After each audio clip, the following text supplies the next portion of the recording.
তো আজকে সকাল সকাল চলে গেছিলাম কলেজে, আর এত রোদে কলেজ, মানে ভাবতে পারছো কিছু কাজ ছিল। তো আজকে গেছিলাম বনলতা আর বাঁকুড়ার বৃন্দাবন, মা আর বাবার অ্যানিভার্সারি ছিল।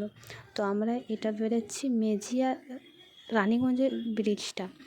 তো যেতে যেতে রাস্তাতে অনেক জায়গায় দাঁড়িয়েও ছিলাম, সেগুলো হয়তো শ্যুট করা হয়নি এত গরমের জন্য, আর এসি চালাই যাচ্ছিলাম। তো আমরা মোটামুটি বাঁকুড়ার ভেতরে ঢুকে গেছিলাম। তো এই যে জঙ্গল আর এই রাস্তা, বাবা তার মধ্যে চালাচ্ছে আর এত গরম। তো রাস্তার মধ্যে দাঁড়িয়ে কোল্ড ড্রিঙ্কস নিলাম, তারপর ফটো তুলেছিলাম। তো বললাম তোমাদেরকে যে যা গরম, ফটো তোলা হয়নি। তো তারপরে আমরা এই যে যাচ্ছি, ফাইনালি আমরা চলে এসেছিলাম বাঁকুড়া বৃন্দাবন, যেটা এখন নতুন করেছে, হয়তো সবাই জানে না। তো বৃন্দাবনটা বেশ এখন নিউ ছিল, ভালোই করেছিল। মন্দির ছিল, একটা বড় শিব ছিল, বেশ ভালোই মোটামুটি হয়েছিল, এখনও কমপ্লিট হয়নি। তো এই যে বৃন্দাবন থেকে আমরা বেরিয়েছিলাম, বিশ্বাস করবে না এতটা ভয়ানক রাস্তায় গেছিলাম, মানে খুঁজে পাওয়া যাচ্ছিলো না। আমরা যাচ্ছিলাম অ্যাকচুয়ালি বাঁকুড়া বিষ্ণুপুরের কাছে বনলতাতে।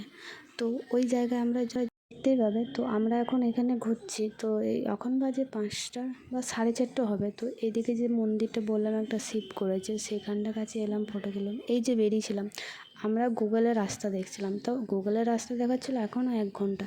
তো আমরা ওখানে একটা পুলিশকে জিজ্ঞেস করলাম, ও বললো আমাদের সাথে এসো। ওর সাথে গেছিলাম, ওই যে এই রাস্তাটা ঢুকিয়ে দিল। এই রাস্তাটা মানে যাচ্ছি শেষ আর হচ্ছে না, দেখো অন্ধকার হয়ে গেছিলো। তারপর আমাদেরকে একটা আঙ্কেল বললো যে আমি দেখিয়ে দিচ্ছি, নদী ক্যালিম্পাড়ের ওইদিকে রাস্তা ছিল। তো ওই যে যাচ্ছি, রাস্তা শেষ হচ্ছে না, মায়ের টেনশন লাগছে, আর বাপি গাড়ি চালাচ্ছে, বাপি অন্ধকার হয়ে গেছে। ফাইনালি আমরা মানে এতটা রাস্তা পেরিয়ে এই জঙ্গলটা পেলাম বনলতা বিষ্ণুপুরের এই দিকটায়। তো আমরা বনলতার কাছাকাছি চলে এসেছিলাম, তখন ট্রেনটা হাঁটলো, মানে অন্ধকারের আগে আমরা চলে এলাম। তো ফাইনালি আমরা বনলতার কাছে চলে এসেছিলাম।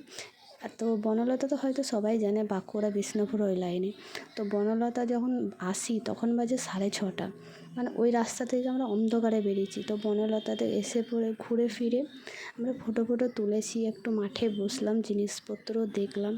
তারপরে এদিকে ভাই তো বদমাশি আছেই, ও ছোটো এখন, এতটাও বোঝে না। তো ওই মা ছিল, আমি ছিলাম, ভাই, বোনু আর বাবার একটা বন্ধু, যেহেতু আমরা একাই যাচ্ছিলাম তো ওই জন্য নিয়ে গেছিলাম। তো জায়গাটা বেশ ভালোই লাগে, এই নিয়ে আমাদের 2-3বার যাওয়া হয়ে গেল।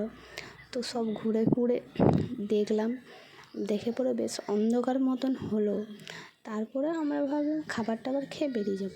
তো আমরা এখনও ঘুরছি, ঘোরার তো ভালোই কিছু আছে, সব রকমেরই আছে, তোমরা যদি যাও তো দেখতে পাবে। তো এখানে মাটির জিনিসও বেশ ভালোই ছিল।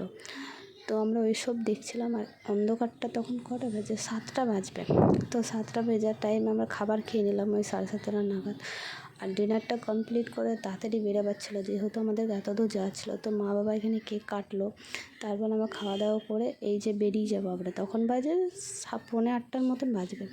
তো বাবা আসবে, গাড়ির তেল শেষ হয়ে গেছিলো, তেল ভরালো, খাবার প্যাক করলাম, আইসক্রিম খেলাম, তারপর রাস্তায় বেরিয়ে গেলাম। আমরা বাড়ি আসি প্রায় 11টা বাজে। তো রাস্তায় যেতে আরেকটা হোটেলে দাঁড়িয়েছিলাম, কারণ মা তখন খাবার খায়নি, মা এখানে খাবার খাবে বলে। তো এখানেও খাবার পাওয়া গেল না, মা ভাত খাবে আর কি, মা ভাতের ওখানে তো আর পাওয়া যাচ্ছে না রুটি। তো রাস্তায় যেতে আরেকটা হোটেলে দাঁড়িয়েছিলাম, তো সেখানেও ভাত ছিল বা দুপুরের, তো মা খেলো না। তো আমরা ওখান থেকেও বেরিয়ে গেলাম। তো বাড়ি তো অনেকটাই চলে এসেছি, মানে অনেকটা কাছাকাছি চলে এসেছি, তাও আর একটু লেট হবে যেতে আমাদের।